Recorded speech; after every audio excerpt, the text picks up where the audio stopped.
10th canto का रास नृत्य के लिए भगवान कृष्ण तथा गोपियों का मिलन। तो हमने पिछली क्लास में यह सुना कि जब गोपियों ने भगवान का वेणुनाद सुना तो गोपियों की क्या दशा हुई। उल्टे सीधे वस्त्र पहनकर अपने बच्चों को दूध जो पिला रही थी उनको छोड़कर, जो रोटियां सेक रही थी उनको चूल्हे पर छोड़कर, दूध जो उफान मार रहा था चूल्हे पर उनको ऐसे ही छोड़ के गोपियां दौड़ चली भगवान की ओर, जहां से उनके प्रीतम की वेणुनाद की ध्वनि आ रही थी। ये शुकदेव गोस्वामी इस प्रकार वर्णन करते हैं। फिर हमने श्रील विश्वनाथ चक्रवर्ती ठाकुर का तात्पर्य पढ़ा, किस प्रकार ये गोपियां भी अनेक प्रकार की हैं। एक तो नित्य सिद्ध गोपियां हैं, दूसरी साधना सिद्ध गोपियां हैं। साधना सिद्ध गोपियां दो प्रकार की है। नित्य सिद्ध तो मतलब जो कभी माया में नहीं पड़ी, वो तो नित्य ही श्रीमती राधा रानी और के साथ रहती हैं भगवान के सुखार्थ। और एक साधना सिद्ध गोपियां हैं जो साधना करके गोपियां बनी हैं, जैसे वेदों की ऋचाएं, वैदिक साहित्य, वो मूर्तिमान स्वरूप गोपियों के रूप में प्रकट हुई हैं ब्रज में। वेदों की ऋचाएं उन्हें, और दूसरी हैं एक तो ऋचा, एक तो दूसरी हैं ऋषि, जो पिछले जन्म में ऋषि थी दंडकारण्य जंगलों में। भगवान रामचंद्र को उनके दर्शन हुए। तो जब रामचंद्र भगवान के दर्शन हुए तो उनके अंदर इच्छा आई कि हम भगवान के साथ रमण करना चाहते हैं,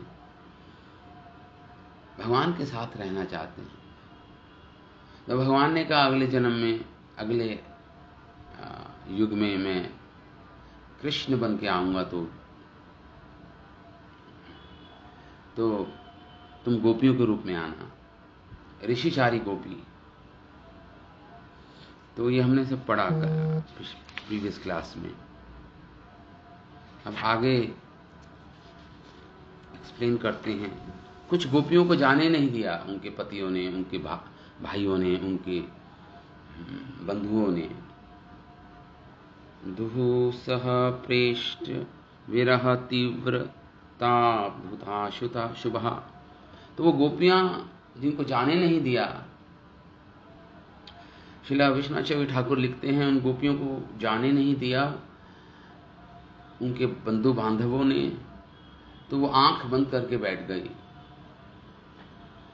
और भगवान पर ध्यान केंद्रित कर लिया मन। और उस विरह की अग्नि में जो बचा कुछा उनका पाप था, इसके वह भी जल के भस्म हो गया। शुद्ध चिन्मय शरीर प्राप्त हो गया उनको, आध्यात्मिक देह प्राप्त हो गया, जो कृष्ण के पास जाने के लिए अनुकूल था। तो अपने आध्यात्मिक देह से वो भगवान के पास चली गई। ये भी हमने पढ़ा था। तो आगे पढ़ते हैं। शुकदेव गोस्वामी आगे इसको रासलीला का वर्णन करते हैं। दुःसह प्रेष्ट विरहा तीव्र पदुधा शुभा ध्यान प्राप्ताच्युतः क्लेश निवृतः क्षीणमंगलः तमेव परमात्मनं जारबुद्ध्यापि संगतः जगुर्गुणमये देहं सद्ये प्रक्षीण बंधना। तो जो गोपियां नहीं जा पाई भगवान के दर्शन करने, भगवान की ओर नहीं जा पाई, तो दुःसह प्रेष्ट विरह, इतना तीव्र विरह हुआ, असहनीय विरह हुआ। किसके प्रति? प्रेष्ट, जो उनके अत्यंत प्रिय कृष्ण थे। दुःसह प्रेष्ट विरह, तीव्र ताप अनुभव करने लगी वो। और उस तीव्र विरह की अग्नि में तो अशुभा ध्यान प्राप्त, और धूत अशुभ, जो भी अशुभ वस्तुएं थी, जो भी उनकी हृदय की जो अशुभ बातें थी, वे सब जल के भस्म हो गई, धूत दूर हो गई। ध्यान प्राप्त अच्युत, और ध्यान, भगवान कृष्ण का ध्यान, अच्युत भगवान का ध्यान में वो बैठ गई, और ध्यान में ही भगवान का आश्लिष्य, भगवान का आलिंगन करने लगी वो गोपियां। निवृत्त्या क्षीण मंगल, और भगवान के ध्यान से क्या हुआ, जो जितने भी उनके पुण्य और पाप कर्म थे क्षीण हो गए, वो अत्यंत दुर्बल हो गए, क्षीण हो गए, नष्ट हो गए। मंगला, पुण्य कर्म और पाप कर्म दोनों ही नष्ट हो गए। एव, और परमात्मन जार उपपति बुद्धिया अपि संगता, हालांकि वो जानते नहीं थे कि कृष्ण परमात्मा है, वो तो अपने उपपति के रूप में कृष्ण को देखती थी, जाड़ बुद्धि थी, जार बुद्धिया ऐसे बोल रहे हैं यहां पे। जार बुद्धि होती है कि किसी ज्ञान नहीं है भगवान का कि वो परमात्मा है कृष्ण, लेकिन कृष्ण की सौंदर्य, उनकी माधुर्य से, उनके वेणुनाद से, कृष्ण की क्रियाओं से उनको आसक्ति थी, प्रेम था, बिना जाने कि वे परमात्मा हैं। तो जब उन्होंने भगवान पर ध्यान लगाया, एवं परमात्मन जार बुद्धिया, जार बुद्धि अपि संगतः, संगति प्राप्त की उन्होंने भगवान से, भगवान की मनी मन ध्यान लगाकर संगति प्राप्त की भगवान की। संगतः जहु, और उसी समय उनका जो थोड़ी सी भी जो अशुद्धता थी वह चली गई। गुणमयम देहम प्रक्षीणः, और जो गुणों से बना हुआ देह था, जो थोड़ा गुणों का मिश्रण था, अभी क्या था, कुछ गोपियों की बात हो रही है यहां पे, साधना सिद्ध गोपियों की, अभी कुछ आधा, कुछ देह तो गुणों से बना था, कुछ देह शुद्ध था, मिश्रण था, कुछ अभी भी गुण बाकी रह गए थे। गुण कौन से? सतोगुण, रजोगुण, तमोगुण, इस भौतिक प्रकृति के 3 गुण होते हैं ना, त्रिगुण विषयावधि, 3 गुणों का अभी भी मिश्रण था, वह जल के भस्म हो गया, वो गुणमयी देह जल के भस्म हो गई, और शुद्ध आध्यात्मिक देह प्रकट हो गई, वह गुणमयी देह भस्म हो गई। ऐसा लिख रहे हैं यहां पे। और परमात्मन जार, और जार बुद्धि से, जार बुद्धि मतलब कृष्ण को उपपति के रूप में मानती थी बस। अपि संगता जहु गुणमयम देहम, जो गुणों का मिश्रण था उस देह में अभी भी, अब पूर्ण रूप से आध्यात्मिक स्पिरिचुअल बॉडी नहीं थी, अभी भी कुछ गुणों का, इन 3 गुणों का मिश्रण था। गुणमयम देहम, उनका शरीर सद्य, तुरंत भगवान पे ध्यान लगाने से, प्रक्षीण बंधना, पूर्ण रूप से उनका जो कर्म बंधन था, बंधना, कर्म के सारे जो बंधन थे जिसके कारण हमें देह मिलती है, कर्म बंधना, गीता में भी भगवान बोलते हैं सर्वाणि कर्म बंधन, कर्म बंधन के कारण हमें एक देह प्राप्त होती है, गुणमयी देह प्राप्त होती है हमें, गुणमयी, गुणों से बनी देह, क्योंकि संसार 3 गुणों से बना है, ये देह भी 3 गुणों से बनी है, सतोगुण, रजोगुण और तमोगुण। तो वो भस्म हो गई गुणमयी देह उनकी। जब प्रगाढ़ चिंतन हुआ, कृष्ण का विरह उत्पन्न हुआ, और आंखें बंद करके कृष्ण का आलिंगन कर रही हैं, चाहे जार बुद्धि से ही क्यों नहीं कर रही हों, लेकिन कृष्ण का संपर्क होने के कारण, संग होने के कारण, गुणमयम देहम प्रक्षीण, उनका जो भौतिकता, थोड़ी सी जो भौतिकता रह गई थी अभी शरीर में, वो पूर्ण रूप से नष्ट हो गई, पूर्ण रूप से आध्यात्मिक देह बन गया, उनका चिन्मय देह बन गया। हाँ। और इसके कारण सारे कर्म बंधनों से मुक्त हो गई वो गोपियां। तो जो ये उनकी बात हो रही है जो गोपियां भगवान के दर्शन नहीं करने जा सकी थी, और उनके अंदर जो असहनीय तीव्र वेदना हुई भगवान के को मिलने की, उनके कारण उनके सारे अशुभ कर्म जो थोड़े से बाकी थे जल के भस्म हो गए। और मणिमन आलिंगन करके आनंद का अनुभव भी हुआ और सारी अपनी भौतिक धर्मनिष्ठा त्याग दी। अब कोई चिंता नहीं। भौतिक एक तो धर्म होता है, धर्मनिष्ठा। इस संसार में आप कोई धर्म का आचरण करते हैं, हम ना कोड्स एंड कंडक्ट्स जिसे धर्म बोल देते हैं। समाज धर्म से चलता है, नियमों से चलता है, विधि विधानों से चलता है। कुछ विधि होती हैं, कुछ निषेध होते हैं, समाज उसी के कारण चलता है। ऐसे हमारा जीवन भी विधि विधानों से निर्धारित रहता है ना? तो उसे धर्मनिष्ठा बोलते हैं। अब उनकी धर्मनिष्ठा भी चली गई। जब पूर्ण रूप से आध्यात्मिक बन गई तब तो विधि विधानों का कोई इंपॉर्टेंस, कोई महत्व नहीं रह गया। विधि विधानों का जब तक ही महत्व है जब तक आपको कृष्ण से पूर्ण रूपेण प्रेम न हो जाए। क्योंकि वेदी भक्ति एक होती है, वेदी भक्ति एक होती है रागानुगा भक्ति। वेदी भक्ति मतलब हुआ कि वो भक्ति किसके कारण से हो रही है? विधान के कारण, इसलिए उसे वेदी भक्ति बोलते हैं। विधान मतलब कुछ विधान, रूल्स एंड रेगुलेशंस, धर्म का चिंतन करते हुए कि भाई शास्त्रों ने बोला है, साधु संत बोलते हैं, इसलिए भक्ति करनी है। उसे वेदी भक्ति बोलते हैं। उसके पीछे प्रेरणा क्या होती है? विधान, जो विधि निषेध दे रखे हैं शास्त्रों में। और एक होती है रागानुगा भक्ति। रागानुगा भक्ति में विधि विधानों का कोई महत्व नहीं रह जाता, ना वो चिंतन चलता है। वो स्वाभाविक प्रेम हो जाता है भगवान से। राग उसका कारण है। राग मतलब प्रेम, स्नेह, यही उसका कारण है रागानुगा भक्ति का।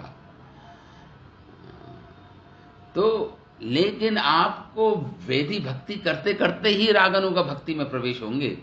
ऐसा नहीं है कि एक दिन आप रागानुगा भक्ति में, विधि विधानों का पालन करते करते हम वेदी भक्ति करते करते रागानुगा भक्ति में प्रवेश करेंगे। जब प्रेम स्वाभाविक हो जाएगा, कृष्ण से हमारा आकर्षण स्वाभाविक हो जाएगा। अभी तो आउट ऑफ ड्यूटी कर रहे हैं, अभी हम भक्ति कर रहे हैं आउट ऑफ ड्यूटी। ठीक है, ये करना अच्छा है, धर्म का पालन करना है। हमारे बुजुर्गों ने और हमारे ऋषि मुनियों ने, समाज ने हमें धर्म का पालन करना सिखाया है। लेकिन पूर्ण रूपेण धर्म का त्याग करके कृष्ण भक्ति तक पहुंचना, धर्म का क्या लक्ष्य है? धर्म का लक्ष्य है उसका पालन करके कृष्ण भक्ति तक पहुंचना, कृष्ण प्रेम तक पहुंचना। लक्ष्य वही है। लेकिन विधि विधानों का पालन अभी बोला है। और एक बार लक्ष्य प्राप्त हो गया फिर विधि विधानों के इतना महत्व नहीं रहता। फिर तो स्वाभाविक हो जाता है हर कृष्ण की भक्ति करना, उनका नाम जप करना, उनकी कथा सुनना, ये सब स्वाभाविक हो जाता है। आपको अच्छा लगने लगता है, ये आपको इसमें रस आना शुरू हो जाता है। तो यही बोल रहे हैं यहाँ पे। और आपके सारे कर्म बंधन नष्ट होके आप अपने भौतिक शरीर को त्याग देते हो। भौतिक शरीर का त्याग मतलब यही शरीर, इसी शरीर में यही शरीर शुद्ध हो जाता है और ये आध्यात्मिक बन जाता है। और जितनी भी क्रियाएं होती हैं और वो कृष्ण के संतुष्टि के लिए, कृष्ण प्रेम के लिए होती हैं। देखिए, क्रियाएं इतनी इंपॉर्टेंट नहीं है। क्रिया के पीछे आपकी चेष्टा क्या है, अब आपकी भावनाएं क्या हैं, वो ज्यादा इंपॉर्टेंट हैं, वो ज्यादा इंपॉर्टेंट हैं। आपकी क्रियाएं इतनी महत्व नहीं रखती जितनी उस क्रिया के पीछे आपकी भावना महत्व रखती है। हाँ, तो इंटेंशन जिसे बोलते हैं, आपकी चेष्टा जिसे बोल देते हैं, आपका एटीट्यूड, अनेक शब्द हैं, वो क्रिया इतनी इंपॉर्टेंट नहीं होती। इसलिए अगर आप, हमारे भारत में 6 दर्शन हैं, षड दर्शन बोलते हैं, उसमें से एक दर्शन है पूर्व मीमांसा। पूर्व मीमांसा, जो पूर्व मीमांसा के अनुयायी हैं, पूर्व मीमांसा ऐसा शास्त्र है, ग्रंथ है, जिसमें भावनाओं का इंपॉर्टेंस दिखाई हुई है। भावना, भावना, आपकी चेष्टा, भावनाओं की ज्यादा इंपॉर्टेंस है क्रिया से ज्यादा। और फिर अल्टीमेटली उत्तर मीमांसा में तो शुद्ध भक्ति का वर्णन है, तो भावना ज्यादा इंपॉर्टेंट है। तो यहां पे भावनाओं के कारण कृष्ण का संग प्राप्त किया, भावनाओं से केवल, और उनको आध्यात्मिक देह प्राप्त हो गया, भौतिकता चली गई। जो बची कुची भौतिकता थी इनके देह में, जिसके कारण इनको रोक दिया गया था, भगवान से मिलने में बाधा डाल दी गई थी, वह चली गई। ये 2 श्लोक हैं। तो इसमें और आपको समझ आएगा, इसमें हम श्रील विष्णु चक्रवर्ती ठाकुर का भावार्थ टीका पढ़ते हैं। श्रील विष्णु चक्रवर्ती ठाकुर, तो यहां पर जब सुखदेव गोस्वामी ने इन श्लोकों का वर्णन कर रहे हैं, सुखदेव गोस्वामी, तो वो विचित्र ढंग से बोलते हैं। वो गोपियों द्वारा प्राप्त किए गए आंतरिक उद्देश्य को, आंतरिक उद्देश्य गोपियों द्वारा प्राप्त किया था, क्या था? अंदर की क्रिया थी, वो केवल ध्यान करना भगवान पर। वो बाह्य क्रिया नहीं थी, वो तो चुपचाप मन लगा के बैठ गई थी, ध्यान लगा के बैठ गई थी भगवान पर। तो आंतरिक उद्देश्य को एक बाह्य विचार के रूप में प्रस्तुत करते हैं। अब आंतरिक विषय है, उसको एक श्लोकों के माध्यम से एक बाह्य रूप में प्रकट कर रहे हैं सुखदेव गोस्वामी ने श्लोकों के। इस प्रकार उसके वास्तविक स्वभाव को भारी लोग से गोपनीय बनाए रखते हैं, किंतु उसी के साथ ही वह गुह्य भक्तों को, जो कि आध्यात्मिक भक्ति के वैज्ञानिक परिणामों में दक्ष हैं, वास्तविक उद्देश्य प्रकट भी कर देते हैं। जो शुद्ध भक्त हैं वह उद्देश्य को समझ जाएंगे, सुखदेव गोस्वामी क्या वर्णन कर रहे हैं। जो अभी भक्ति में बड़े चढ़े नहीं हैं, वह समझ नहीं पाएंगे, उनके लिए समझना कठिन है। ये जो भक्ति में दक्ष लोग हैं, जो भक्ति में प्रवीण लोग हैं, प्रवीण मतलब आगे बढ़े हुए लोग, जन हैं, जो वैष्णव जन है शुद्ध, वही सुखदेव गोस्वामी के इन वर्णन को समझ पाएंगे। इस प्रकार बोल रहे हैं यहाँ पे विश्वनाथ चक्रवर्ती ठाकुर। इस प्रकार भारी लोगों से जो बाह्य लोग हैं, श्रील सुखदेव गोस्वामी कहते हैं कि भगवान ने गोपियों को मोक्ष प्रदान किया, उनके लिए ऐसा बोल देते हैं। जब उन्होंने अपना देह त्याग दिया, भौतिक देह त्याग दिया, तो मानो भगवान ने उनको मुक्ति प्रदान कर दी, उनको मुक्ति प्रदान कर दी। ये जन साधारण लोगों को ये संदेश जाता है, ये शिक्षा मिलती है। ये भगवान पे ध्यान लगाने से भगवान मुक्ति प्रदान कर देते हैं, इसलिए उनका नाम है मुकुंद। जो मुक्ति प्रदाता है उनका नाम मुकुंद, जो मोक्ष देते हैं उनका नाम मुकुंद। बाह्य लोगों के लिए ये एक्सप्लेनेशन है, ये विवरण है। लेकिन जो भक्ति में बड़े चढ़े लोग हैं, किंतु जो गुह्य श्रोताएं हैं, गुह्य मतलब गोपनीय, जो इन गोपनीय तत्वों को जानते हैं, जो भक्ति तत्व को ठीक से समझते हैं, उनके लिए तो सुखदेव गोस्वामी बतलाते हैं कि जब गोपियों को अपने प्रिय से विरह का अनुभव हुआ, तो उनमें अपार दुख तथा अपार सुख दोनों ही उत्पन्न हुए, और इस प्रकार धीरे धीरे उन्हें वांछित उद्देश्य प्राप्त हो गया। अपार सुख, देखिए विरह की जो अग्नि होती है, विरह का दुख बाह्य रूप से तो दुख लगता है, लेकिन अंतर मन में वो महान आनंद में निमग्न हो जाती हैं गोपियां जब विरह होता है भगवान से। और विरह का दुख भी है और अनंत सुख है, आनंद का अनुभव होता है उसमें। इस प्रकार श्रील विश्वनाथ चक्रवर्ती ठाकुर और बता रहे हैं श्लोक, इन दोनों श्लोकों पर। इस तरह श्लोक को इस प्रकार समझा जा सकता है। इन श्लोकों को समझाने का प्रयास करते हैं हम श्रील विश्वनाथ चक्रवर्ती ठाकुर के लेखनी से, टीका से। अपनी प्रिय के असह्य वियोग के कारण गोपियों को तीव्र तीव्र पीड़ा हुई, जिससे सारी अशुभ वस्तुएं लड़खड़ाने लगी, नष्ट हो गई सारी अशुभ, जो बची कुची अशुभ वस्तुएं थी। दूसरे शब्दों में, जब सामान्य लोग गोपियों द्वारा अपने प्रिय के वियोग में अपार पीड़ा होने के विषय में सुनते हैं, तो वे हजारों अशुभ वस्तुओं को त्याग देते हैं। जो ये सुनता भी है कि गोपियों की जो पीड़ा हुई थी, गोपियों को जो भगवान के विरह में, जो जब इन विषयों में सुनते हैं तो हजारों अशुभ वस्तुओं को त्याग देते हैं।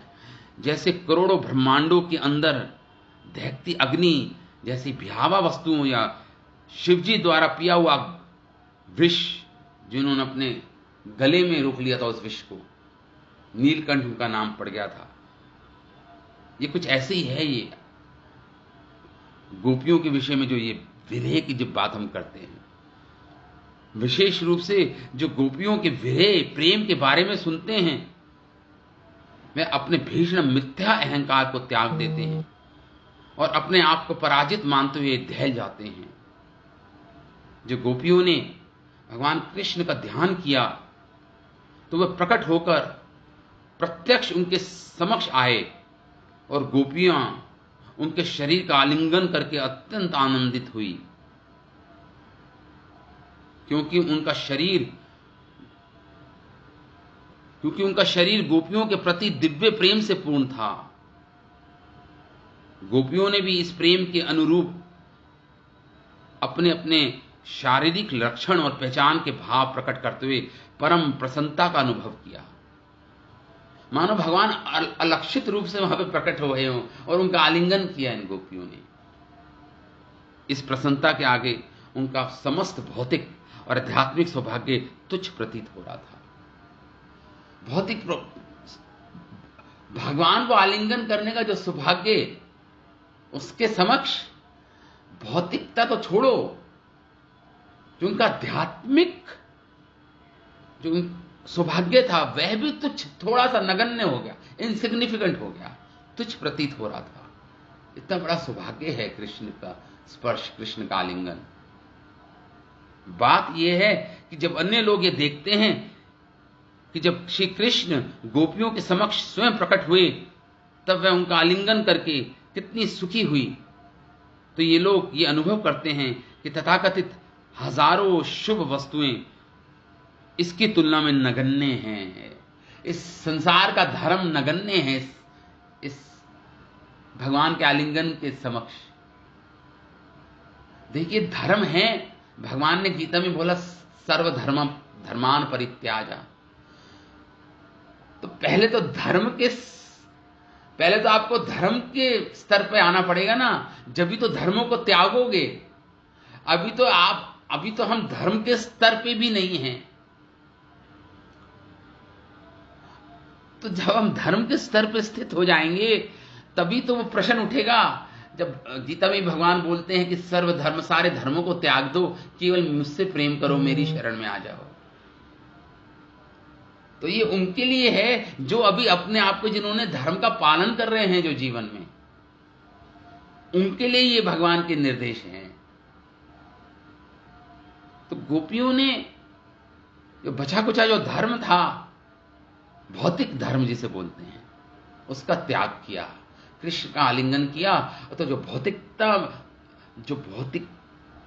धर्म में निष्ठा थी, वो भी चली गई। भौतिक धर्म इसे बोलते हैं। एक तो होता है भौतिक धर्म, जो शरीर से संबंधित धर्म होता है। एक होता है आत्मा धर्म, आत्मा का धर्म, वो शुद्ध प्रेम है। तो भौतिक धर्म का उद्देश्य है आत्मा के धर्म तक पहुंचाना। भौतिक धर्म का जो हम पालन करते हैं अपने जीवन में, नैतिकता का पालन करते हैं, मोरालिटी का पालन करते हैं, एथिक्स का पालन करते हैं, नैतिकता का जो हम आचरण करते हैं अब हमारे जीवन में, उसका उद्देश्य क्या है? उसका उद्देश्य है कृष्ण तक पहुंचाना, बस। बाकी जब आप कृष्ण तक पहुंच जाओगे फिर ये भौतिक धर्म का कोई अर्थ नहीं रह जाएगा, ये नगण्य इनसिग्निफिकेंट बन जाएगा, इसका कोई मतलब नहीं रह जाएगा, तुच्छ हो जाएगा, तुच्छ प्रतीत होगा आपको। तो ये यहाँ पे श्रीला विश्वनाथ चक्रवर्ती ठाकुर कह रहे हैं कि गोपियों के समक्ष जब उनका आलिंगन करके कितनी सुखी हुई, तो ये लोग ये अनुभव करते हैं कि तथाकथित हजारों शुभ वस्तुएं इसके तुलना में नगण्य हैं। यहां तक कि करोड़ों ब्रह्मांडों में प्राप्य इंद्रिय सुख तथा इंद्रियों के परे आध्यात्मिक सुख, जिसे ब्रह्मानंद भी बोलते हैं, वह भी नगण्य है। इंद्रिय सुख तो नगण्य है ही, इसे तो छोड़ ही दीजिए। जो ब्रह्मानंद है, ब्रह्म का आनंद है, जो आत्मा का आनंद है, कितना बड़ा सुख है। आत्मा का आनंद, आत्मा का जो साक्षात्कार कर लेते हैं, आत्म साक्षात्कार कर लेते हैं, कितना बड़ा आनंद है वो। इंद्रिय सुख तो बहुत छोटा सा आनंद है, इंद्रियों का सुख तो बहुत छोटा सा आनंद है, बहुत उससे करोड़ों करोड़ों अनंत गुना ज्यादा सुख है ब्रह्मानंद में। आत्मा में रमण करना, निराकार निर्विशेष ब्रह्म ज्योति का दर्शन करना, आत्मा का दर्शन करना, वो उससे करोड़ों अनंत गुना ज्यादा सुख है इंद्रिय सुख से। लेकिन वो आध्यात्मिक ब्रह्मानंद भी तुच्छ बन जाता है इस प्रेमानंद के समक्ष। ये प्रेम का आनंद जो गोपियां अनुभव कर रही हैं कृष्ण के लिए, वह सुख तो असीम सुख है। उसके सामने ये ब्रह्मानंद भी नगण्य हो जाता है, इनसिग्निफिकेंट हो जाता है। यहां पे ये लिखते हैं, परमेश्वर से विरह उनके मिलन के फलस्वरूप उत्पन्न गोपियों के कष्ट और हर्ष के विषय में सुनकर कोई भी व्यक्ति अपने समस्त विगत कर्म फलों से, चाहे वे पापमय हो चाहे पवित्र ही क्यों न कर्म हो, छूट सकता है। हम भी गोपियों का केवल सुनने मात्र से गोपियों के विषय में हम केवल पापों से तो छोड़िए, पुण्य भी तो हमें बांधता है ना संसार में। देखिए, जंजीर चाहे सोने की हो चाहे लोहे की हो, दोनों बांधती हैं। तो चाहे पाप कर्म हो वो तो बांधेगा ही, वो तो लोहे की जंजीर जैसा है। लेकिन पुण्य कर्म भी संसार से हमें बांधता है। अगर पुण्य है तो आपको एक और शरीर लेना पड़ेगा उन पुण्यों को भोगने के लिए। मानो सोने की चेन से बांधा हुआ आपको, लेकिन फिर भी आपको एक भौतिक देह मिलेगा। पुण्यों से भी आपको एक भौतिक देह मिलेगा, जिस भौतिक देह से आप अपने पुण्यों को भोगोगे। लेकिन यहां पे गोपियां समस्त पूर्व कर्म फलों से, चाहे वह पापमय हो चाहे पवित्र हो, छूट सकते हैं हम गोपियों का इस आचरण, इसको सुनकर, इसका आचरण करके। हाँ, वैष्णव जन ऐसा नहीं सोचते कि किसी के पापमय तथा पुण्य कर्म केवल उनका भोग करने से ही नष्ट हो सकते हैं। केवल ऐसा सोचना कि नहीं, कर्मों को तो भोगना पड़ेगा जब नष्ट होंगे कर्म, ऐसा नहीं है। आप अपने कर्मों से मुक्त हो, कर्म बंधन से मुक्त हो सकते हैं उनको बिना भोगे। कैसे? कैसे? भगवान की संगति प्राप्त करके, भगवान की भक्ति में प्रविष्ट होकर। ना ही कर्म फलों का इस प्रकार का विवरण तो भजन अवस्था में ही साथ साथ होता, अनंत निवृत्ति पद को प्राप्त हो चुके होते हैं।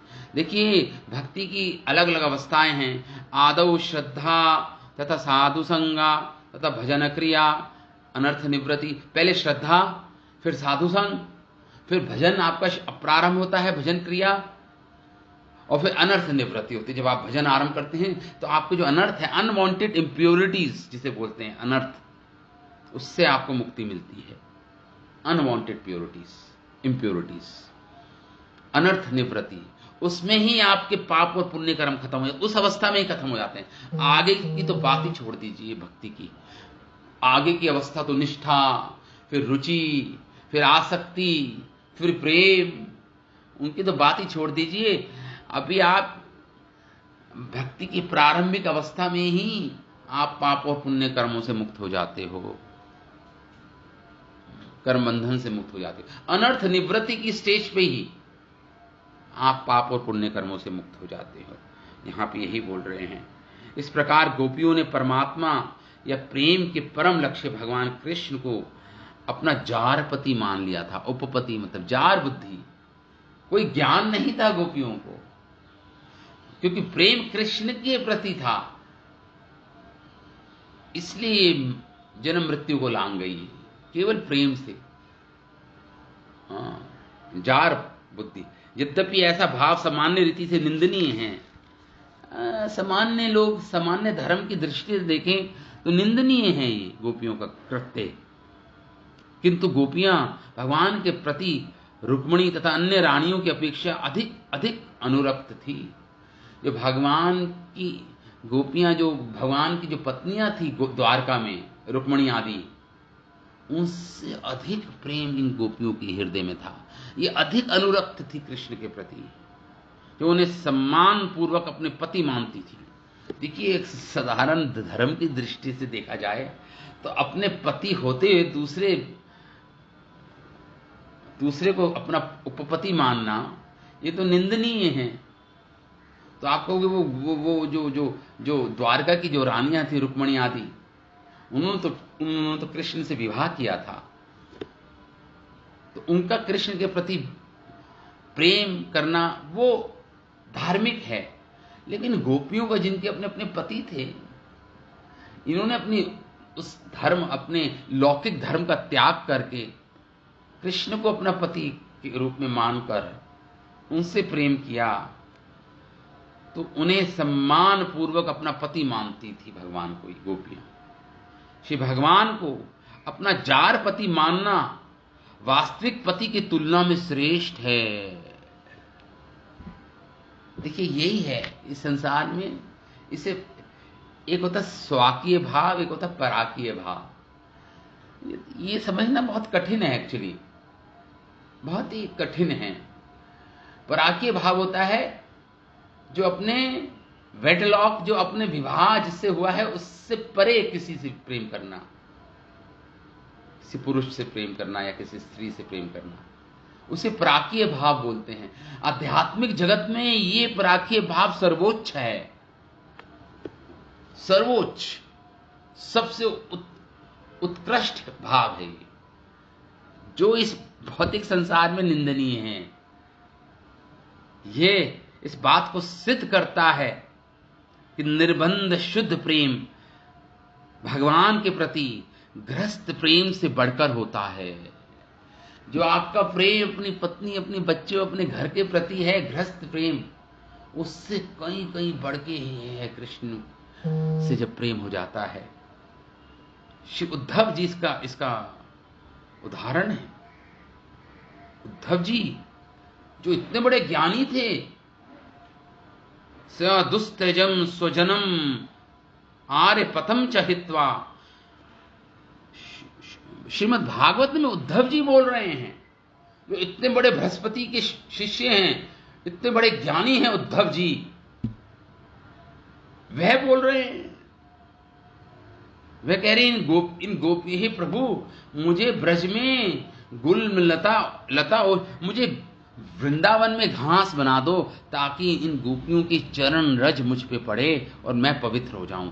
गोपी उद्धव जैसे सरीके के ज्ञानी भक्त, उनकी ये इच्छा है।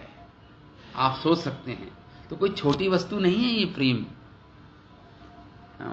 इसको समझना मुश्किल है।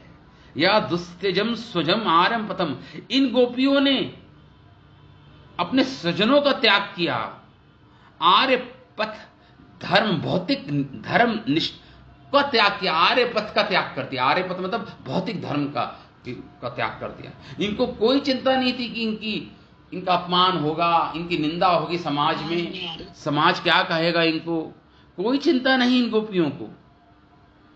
आर्य पतम चहित्वा, ब्रज की इन महिलाओं ने अपने परिवार तथा अपने उन्नत धर्म का भी परित्याग कर दिया। जिनका परित्याग कर पाना जिनको अत्यंत दुष्कर होता है, उसका परित्याग कर दिया इन गोपियों ने। इस धरा पर अपनी लीलाओं में भगवान प्रायः नगण्य वस्तुओं को, भगवान नगण्य वस्तु, एक महत्वहीन वस्तु को महत्वपूर्ण बना सकते हैं। भगवान के अंदर ये क्षमता है। भगवान उसको महत्वपूर्ण बना देंगे। अब जैसे भीष्म पितामह जब अपना शरीर त्याग रहे थे तो क्या चिंतन कर रहे थे भीष्म पितामह? कि भगवान अर्जुन के सारथी बने बैठे हैं। अर्जुन के सारथी रूप में भगवान कृष्ण का चिंतन कर रहे थे। पार्थ सारथी रूप में भीष्म पितामह चिंतन कर रहे थे भगवान का। अब देखिए, एक ड्राइवर ही तो बने थे अर्जुन के भगवान, सारथी थे अर्जुन के। उसमें कौन सी, ऐसा क्यों चिंतन कर रहे थे भीष्म पितामह मृत्यु के समय कि भगवान पार्थ सारथी हैं, अर्जुन का रथ हाँक रहे हैं, मानो अर्जुन का तांगा चला रहे हैं, तांगा चलाने वाले भगवान बन रहे हैं। इतना इतना तुच्छ कार्य कर रहे हैं भगवान, तांगा चला रहे हैं भगवान। अर्जुन का रथ चला रहे हैं, तो वो लगेगा ये तो बहुत तुच्छ बात है। तो भीष्म पितामह अपने अंतिम समय में, मृत्यु के समय, उसका चिंतन कर रहे हैं। आपको लगेगा बहुत ही आश्चर्यचकित बात है, बहुत आश्चर्यचकित बात है ये, कि भाई ऐसा क्यों चिंतन कर रहे हैं भीष्म पितामह मृत्यु के समय। वो भी देखिए, भगवान अर्जुन के सारथी बने बैठे हैं। ये इतना महत्वपूर्ण बात नहीं है। महत्वपूर्ण बात है कि भगवान प्रेम के कारण अपने भक्त के सारथी बने बैठे हैं। यह महत्वपूर्ण बात है। भगवान सारथी बने बैठे हैं पार्थ अर्जुन के, ये महत्वपूर्ण बात नहीं है।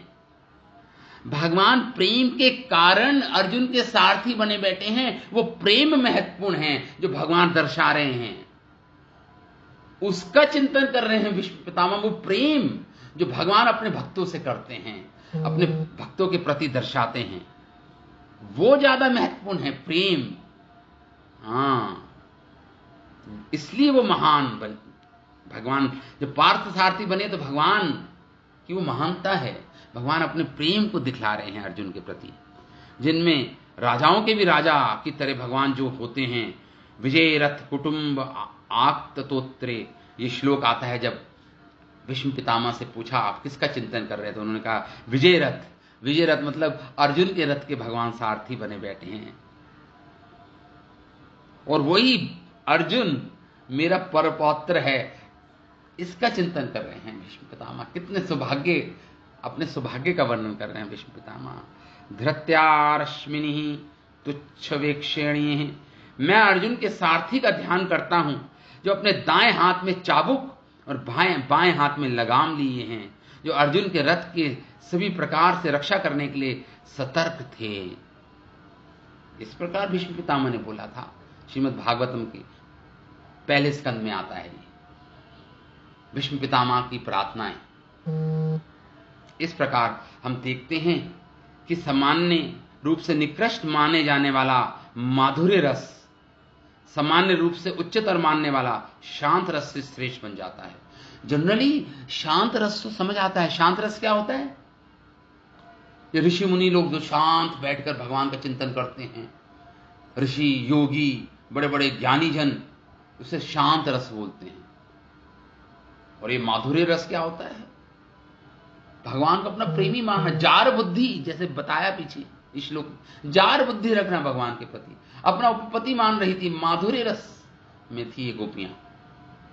लेकिन इस सामान्य जो जार बुद्धि वाली जो गोपियां थी, जो सामान्य लग रही थी, अनपढ़ गवार गोपियां, जार बुद्धि वाली गोपियां, ये कहीं कहीं अधिक श्रेष्ठ थी उन शांत भक्तों से, ऋषि मुनियों से, जो शांत रस के भक्त हैं, उनसे कहीं अधिक श्रेष्ठ थी। इस प्रकार हम देखते हैं कि सामान्य रूप से निकृष्ट जाने वाला माधुर्य रस सामान्य रूप से उच्चतर मानने वाला शांत रस से श्रेष्ठ बन जाता है। इस तरह जारपति से प्रेम भाव वैद दंपत्ति के प्रेम भाव से श्रेष्ठ बन जाता है। जार बुद्धि रखना कृष्ण के प्रति, वो जिनसे उनका विवाह हुआ था, जिसे बोलते दाम्पत्य प्रेम, विवाह के अंदर वो जार बुद्धि से प्रेम किया, वो कहीं कहीं अधिक श्रेष्ठ था उनसे जिनके अंदर केवल दाम्पत्य भाव था भगवान के प्रति। दाम्पत्य के प्रेम से श्रेष्ठ बन जाता है। और जो गुंजा की माला, गुंजा होता है, फल होता है जो राधा रानी का प्रतीक होता है। ब्रज में आपको कहीं गुंजा के वृक्ष मिलेंगे। गुंजाओं की मालाएं घेरू के लेप और मुख पर पंख के सर्वोत्तम रत्न जड़ित आभूषणों से भी अधिक श्रेष्ठ हो जाती है। भगवान के गले में गुंजा की माला, भगवान का वन्य वेश, मोर पिछ धारण कर रखा है भगवान ने, और फूलों की कुंडल पहन रखे हैं फूलों की। वो भगवान का ये वेश, जब माता यशोदा उनको सुंदर सुंदर रत्न जड़ित आभूषणों से आभूषित करती थी कृष्ण को, उससे कहीं श्रेष्ठ जब लगते थे भगवान, जब भगवान वन में जाकर इन सारे आभूषणों को उतारकर वन्य वेश धारण कर लेते थे। हाथों में वंशी, सिर मयूर पिछ धारण करते थे और गुंजा की माला पहनते थे। वो कहीं अधिक श्रेष्ठ है। किंतु फिर भी यह आपत्ति की जा सकती है कि भगवान के लिए इस प्रकार उन स्त्रियों से लीलाएं करना, केली करना उचित नहीं है। कोई आपत्ति कर सकता है ये आपत्ति फिर भी कर सकते हैं जिनका शरीर का भोग अन्य पुरुषों द्वारा पहले से ही किया जा चुका था। इस आक्षेप का उत्तर जहू शब्द इस श्लोक में आया है कि जबकि गोपियां अनेक हैं, देहम मतलब अनेक गोपियां हैं वहां पर, अतः ये एकत्व का सूचक है। सारी गोपियां अनेक होके भी एक है। इसे अद्वैतवाद बोलते हैं। अद्वैतवाद मतलब इस प्रकार अंतर्धान हो गए कि कोई उनको देख ना पाए। किंतु अन्य विद्वानों का कहना है कि इस प्रसंग में देहम शब्द निकृष्ट शरीर का द्योतक है, जो भौतिक शरीर के गुणों से बना हुआ है। गुणमयम विशेषण की प्रधानता के कारण ऐसा समझा जा सकता है कि भगवान कृष्ण की बांसुरी की ध्वनि सुनने के पूर्व गोपियों के, मैंने बताया गोपियों जो भगवान की वंशीनाथ को सुनने से पूर्व इन गोपियों के दो शरीर थे, एक तो भौतिक शरीर और एक आध्यात्मिक शरीर।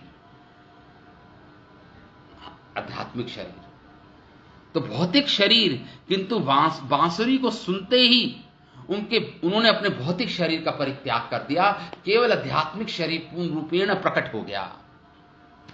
पहले थोड़ी भौतिकता की अशुद्धता थी, मैंने बताया, हमारे आचार्य बोल रहे हैं, लेकिन जब भगवान के विरह अनुभव हुआ, उस अग्नि में वो भौतिक शरीर जल गया और केवल आध्यात्मिक शरीर प्रकट हो गया पूर्ण रूपेण। तो भौतिक शरीर का परित्याग कर दिया। तो इस प्रकार हम समझ सकते हैं, जब भक्तगण किसी प्रमाणिक गुरु के आदेश के अनुसार भक्ति करना आरंभ करते हैं, हमें भी वो आध्यात्मिक शरीर मिल सकता है। अगर हम एक प्रमाणिक गुरु से दीक्षा लेकर अब भक्ति का आरंभ करें, श्री भगवान का श्रवण करें, उनकी महिमा का गान करें, उनका स्मरण करें, उन्हें प्रणाम करें, उनकी संगति में शरण में उपस्थित रहने आदि के द्वारा अपने कान तथा इंद्रियों को शुद्ध भक्ति में लगाते हैं, इस प्रकार भक्तगण भगवान के दिव्य गुणों की अपनी इंद्रियों का लक्ष्य बना लेते हैं, तो हमारी ये इंद्रियां भी कृष्णाइज्ड हो जाती, मतलब शुद्धिकरण हो जाता है, ये भी आध्यात्मिक बन जाती है। अगर इस भौतिक शरीर जो पंच महाभूत से बना है, जब हम कृष्ण की सेवा में लगाते हैं अपनी इंद्रियों को, तो ये जैसे आप लोहे को चुंबक से घिसते रहो, लोहे के अंदर भी चुंबकीय गुण आ जाते हैं, उसी प्रकार जब हम अपनी इंद्रियों को कृष्ण की सेवा में लगाए रखते हैं, तो हमारी इंद्रियों में भी भगवान जैसे चिन्मयता प्रकट हो जाती है, आध्यात्मिक इंद्रियां हो जाती हैं हमारे हमारी। हाँ, स्वयं स्वयमेव स्फुरते अधः, एक श्लोक है, रूप गोस्वामी प्रकट करते हैं कि हमारी इंद्रियां आध्यात्मिक बन जाती हैं। इसलिए भगवान ने श्रीमद् भागवत में लिखा है, निर्गुण्य मदाश्रया, जो मेरा आश्रय लेते हैं, जो मेरे भक्ति योग को अपनाते हैं, वो निर्गुण अवस्था में पहुंच जाते हैं। निर्गुण मतलब तीनों गुणों से परे चले जाते हैं। इसलिए गीता में भी भगवान ने बोला है, त्रिगुण्या विषया वेदा निस्तुर्गुण्य भव अर्जुना। ये अर्जुन, ये वेदों में जो विषय हैं, ये त्रिगुणों के, 3 गुणों के अंतर्गत आते हैं। इनको छोड़कर तुम निस्तुर्गुण्य भव अर्जुना, इन 3 गुणों से ऊपर उठ जाओ, मेरा आश्रय ले लो, मेरी शरण में आ जाओ। तो जब भगवान की शरण में जाते हैं तो भगवान के आध्यात्मिक गुण प्रकट होने शुरू हो जाते हैं हमारे शरीर में। उससे बोलते हैं निर्गुण अवस्था, तीनों गुणों से परे की अवस्था है वह। इस प्रकार भक्तों के शरीर, जो भक्तों के शरीर होते हैं, भक्ति के प्रकृति के गुणों को लांघ जाते हैं। फिर भी कभी कभी भक्त संसारी ध्वनियों को अपने इंद्रिय विषय मान सकते हैं, और यही भौतिक है। इस प्रकार भक्त के शरीर के 2 पक्ष होते हैं। इसलिए भक्त अभी अभी जब शुद्ध, पूर्ण रूपेण शुद्ध नहीं हो पाते, तो इसलिए उनके शरीर में 2 एक साथ विराजमान होते हैं दोनों। एक तो दिव्यता, एक आध्यात्मिकता, और एक भौतिकता भी अभी विद्यमान रहती है। तो ये जो जिन श्रेणियों की बात हो रही थी, जिनको रोका गया था गोपियां, ये उस श्रेणी की भक्ति कि अभी भी थोड़ा भौतिकतावादी, भौतिकता इनके अंदर रह गई थी। अभी इनको पूर्ण रूपेण आध्यात्मिक शरीर नहीं मिला था, लेकिन विरह की अग्नि से वो पूर्ण रूपेण आध्यात्मिक शरीर मिल गया। वो जो बची कुची भौतिकता थी वो भी भस्म हो गई। तो हम एक साधकों में भौतिक शरीर और आध्यात्मिक शरीर दोनों एक साथ विराजमान रहते हैं। अभी भक्तों के अपने स्तर के अनुसार ही किसी के शरीर के दिव्य पक्ष प्रधान बनते हैं और भौतिक पक्ष घटते हैं। जैसे जैसे भक्ति में प्रगति होती है, हमारी उन्नति होती है, वैसे वैसे भौतिकता का स्तर, भौतिक शरीर नष्ट होता रहता है, क्षीण होता रहता है, dwindle होता है, मतलब धीरे धीरे नश्वर शरीर नष्ट होता है, और आध्यात्मिक शरीर का प्राकट्य हो जाता है। धीरे धीरे होता है, क्रमशः धीरे धीरे जैसे जैसे हमारी भक्ति बढ़ती है, उसी अनुपात में हमारा भौतिक शरीर, भौतिकता इस शरीर में, उसके लक्षण कम होते रहते हैं और आध्यात्मिक लक्षण प्रकट हो जाते हैं आध्यात्मिक शरीर के। इसलिए श्रीमद् भागवतम का एक बहुत ही प्रसिद्ध श्लोक है, भक्ति परेशानुभावो विरक्तिर नत्र चैषा त्रिएक काला प्रपद्यमानस्य यथाश्नता स्यु तुष्टि पुष्टि शुद्ध अपायो अनुघासम। बहुत सुंदर श्लोक है श्रीमद् भागवतम का। इसी सिद्धांत को प्रकट कर रहा है। जैसे आप खाने की एक गस्सी खाते हैं, हर एक गस्सी में क्या होता है, जब आप एक ग्रास खाते हैं, अपना खाना खाते हैं, एक गस्सी या ग्रास खाते हैं, हर एक ग्रास को खाने में 3 चीजें एक साथ प्रकट होती है। एक साथ क्या? तुष्टि, आपको बहुत आनंद आता है खाने में, तुष्टि होती है, संतोष मिलता है। ये पहला, हर एक ग्रास के साथ तुष्टि। फिर दूसरा पुष्टि, आपके शरीर को नरिशमेंट मिलती है, आपका शरीर पुष्ट होता है, पोषण तत्व जा रहे हैं ना आपके शरीर में, इसलिए पुष्टि होती है, शरीर को नरिशमेंट मिलता है। ये एक साथ हो रहा है। तुष्टि मतलब संतोष, आनंद, पुष्टि मतलब नरिशमेंट, मतलब पोषण शरीर का, और शुद्ध पायो, शुद्ध पायो मतलब आपकी भूख से आपकी भूख धीरे धीरे कम हो जाती है। ये तीनों क्रियाएं एक साथ, तीनों चीजें एक साथ होती हैं। तुष्टि पुष्टि शुद्ध पायो, हर एक ग्रास के साथ, हर एक गस्सी के जब आप खाते हैं प्रसाद या खाना खाते हैं, तो तुष्टि मतलब आनंद, पुष्टि मतलब पोषण, और शुद्ध पायो मतलब आपकी भूख चली जाती है, धीरे धीरे आपकी भूख से निवारण हो जाता, मिल जाता है आपको। उसी प्रकार भक्ति में तीनों वस्तुएं एक साथ होती हैं जब आप भक्ति करते हैं।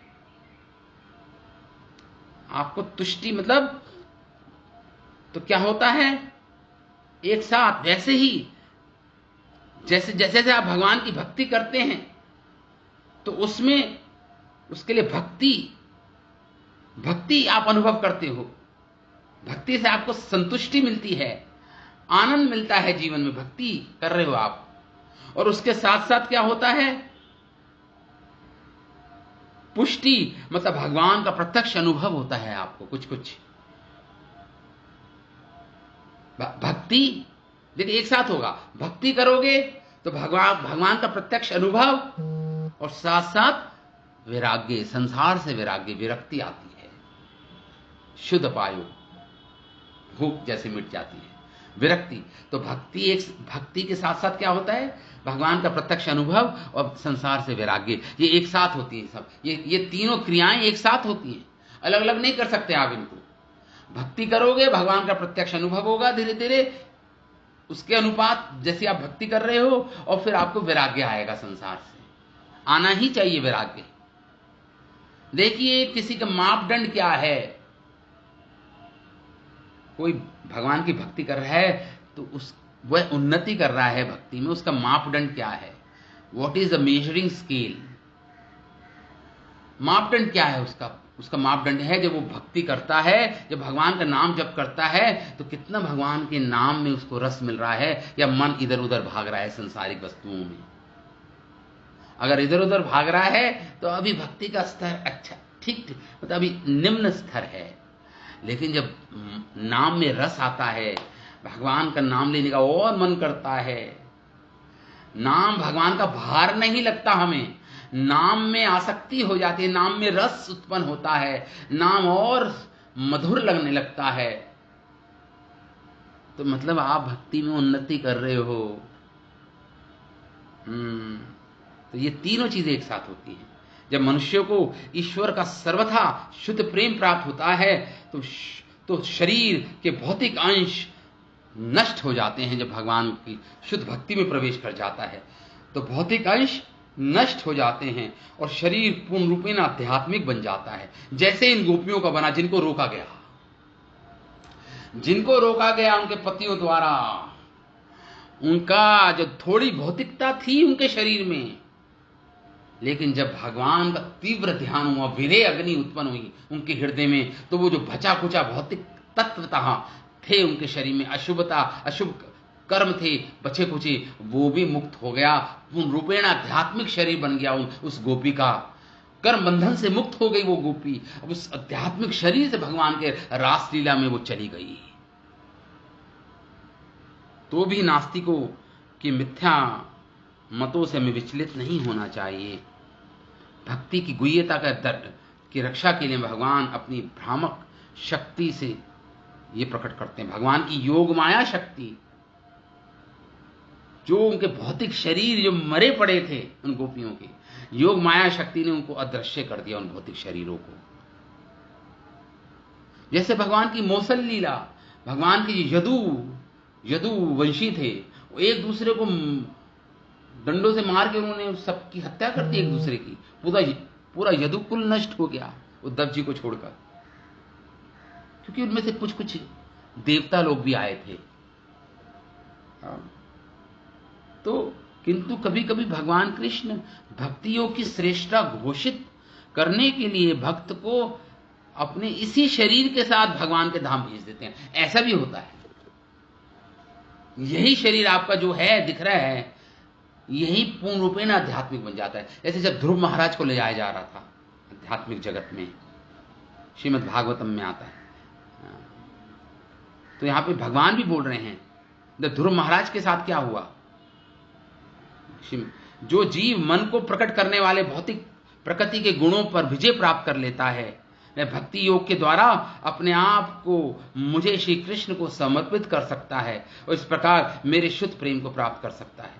इससे भौतिक शरीर से मुझे समर्पित कर सकता है। भगवान ने 11वें स्कंद में बोला है ये बात, स्वयं भगवान के शब्द हैं। जो जीव अगर मन से प्रकट होने वाले भौतिक प्रकृति के गुणों पर विजय प्राप्त कर लेता है, वह भक्ति योग के द्वारा अपने आप को मुझ में समर्पित कर सकता है और इस प्रकार मेरे शुद्ध प्रेम को प्राप्त कर सकता है। भगवान यहाँ यह बताते हैं कि भौतिक भौतिक प्रकृति के गुणों से निर्मित हुआ है, उसकी पराजय तथा विनाश को भक्ति योग द्वारा ही संपन्न किया जा सकता है। भौतिकता को नष्ट करना है, उसको पराजित करना है, तो भक्ति योग के द्वारा ही संभव हो पाएगा। जिस जिस अनुपात में आपका भगवान के प्रति प्रेम बढ़ेगा, उस अनुपात में आपके शरीर की भौतिकता चली जाएगी। बस यही बात है। अतएव भागवतम के इस श्लोक से हमें ये नहीं समझना चाहिए कि गोपियां भगवान कृष्ण का दर्शन करने ना जा पाई। उन्होंने अपने अशुभ भौतिक देह को छोड़ दिया था, जला दिया था। उनके शुभ आध्यात्मिक शरीर ध्यान से भगवान का आलिंगन करने से अनुभव किए गए आनंद के कारण विनष्ट होने के बजाय और प्रधान बनते गए। इस प्रकार उसका बंधन पूरी तरह से नष्ट हो गया। ऐसा नहीं समझना चाहिए कि उन गोपियों की मृत्यु हो गई। नहीं नहीं, मृत्यु तो केवल भौतिक शरीर की हुई और वो दिखा भी नहीं। अंतर उसको योग माया की सहायता से, अज्ञानता से तथा अपने पतियों द्वारा, संबंधियों द्वारा रोके जाने से मुक्त हो गई। जैसा भौतिक शरीर नष्ट हुआ, आध्यात्मिक शरीर पूर्ण रूपेण प्राकट्य हुआ, तो अब योग माया ने उनके पतियों द्वारा जो रोका गया था, उससे, उस बंधन से मुक्त कर दिया उन गोपियों को भगवान योग माया ने। और वो भगवान की रास लीला में, रास थली में वो जा पाई वो गोपियां। ये है गोपियों के इस देह त्याग को। गोपियों ने ऐसा नहीं, आप लिटरल सेंस में सोचें कि गोपियों ने अपना शरीर त्याग दिया, ऐसा नहीं हुआ। गोपियों के देह में जो भौतिकता थी, जो भौतिक जो स्थूल था, जो कर्म बंधन था, वो मुक्त हो गया। और वैसे ही गोपी आध्यात्मिक देह में यूं भऊ जैसी थी, उसी शरीर से योग माया ने उनको मुक्त कर दिया, उनके पतियों के बंधन से, और वो चली गई भगवान की रासथली में। तो ये तो गोपियों ने बिना मरे अपने भौतिक देह का त्याग किया। बिना मरे गोपियों ने, ये समझ लीजिए आप, गोपियों ने बिना मरे अपने भौतिक देह का केवल त्याग किया। आध्यात्मिक देह के साथ भगवान के धाम में चली, भगवान के साथ चली गई। तो ठीक है। तो यहाँ पे कुछ हमें समझ आया। श्री विश्वनाथ ठाकुर का टीका क्या हुई, जब बता रहे हैं कि गोपियों ने अपना देह त्याग का मतलब है भौतिक देह, आध्यात्मिक देह जो था, पहले भी था, वो पूर्ण रूपेण प्रकट हो गया, यूं वहूं उसी शरीर चली गई भगवान के रासलीला में वो गोपी। तो ठीक है। जब ये कथा सुना रहे हैं श्री सुखदेव गोस्वामी, तो परीक्षित महाराज के मन में एक शंका उत्पन्न हो गई। एक्चुअली परीक्षित महाराज के मन में वो शंका उत्पन्न नहीं हुई। उन्होंने वहां पे, क्योंकि उस सभा में, सूत गोस्वामी की सभा, जब सुखदेव गोस्वामी बता रहे हैं, तो परीक्षित महाराज बैठे हैं और कई हजारों ऋषि मुनि लोग बैठे हैं, जो योगी भी थे, कई ज्ञानी भी थे उस सभा में, जो श्रीमद् भागवतम का श्रवण कर रहे हैं। तब ये रासलीला सुन रहे हैं, उनके मन में कुछ शंकाएं उत्पन्न हो गई और इस बात को भाप गए परीक्षित महाराज।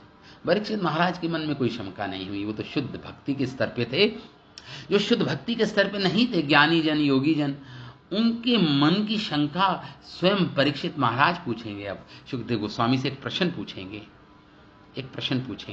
वो प्रश्न क्या होगा और उसका उत्तर सुखदेव गोस्वामी क्या देंगे, हम अगली क्लास में सुनेंगे, इसका श्रवण करेंगे। तो ठीक है, आज हम यही विराम देते हैं इस कथा को, समय हो गया है। श्रीमद् भागवतम महापुराण की जय। श्री वेद व्यास मुनि की जय। सुखदेव गोस्वामी की जय। श्रील प्रभुपाद की जय। निताय गौर प्रेमानंदे। हरि हरि।